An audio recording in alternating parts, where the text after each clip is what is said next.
Rutilantes, de toutes marques et de toute époque, une fois par mois, ces belles cylindrées s'exposent à Bidart. Des véhicules de collection ou d'exception, comme cette moto rarissime tout juste sortie d'usine.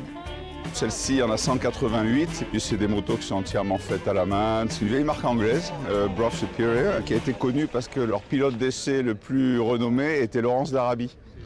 Et donc c'est une marque assez ancienne qui a disparu et qui a été recréée en France, à Toulouse. Des bolides mythiques aussi comme cette Mustang de 1970, une très grande américaine qui ne passe pas inaperçue, pas vraiment adaptée à un usage quotidien. Là, la consommation, si on roule tranquille, on fait 12 litres. Si on roule un peu plus fort, on fait 20 litres, quoi. C'est comme ça. Alors à mon âge, on roule doucement. Donc quand on a les petits-enfants derrière, allez, vas-y, papé, vas-y. Non, tranquille. Bichonnées par leurs propriétaires, ces voitures et motos sont pour la plupart des rêves d'enfants, devenus aujourd'hui réalité.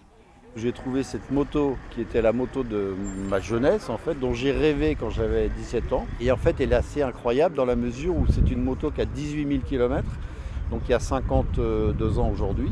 Elle est impeccable et dans son état d'origine, et elle tourne comme une horloge. Ils partagent une passion et puis chacun ne peut pas disposer de l'ensemble des voitures de Sparking, donc c'est bien de partager avec les uns et les autres et de profiter un petit peu des goûts des uns et des autres.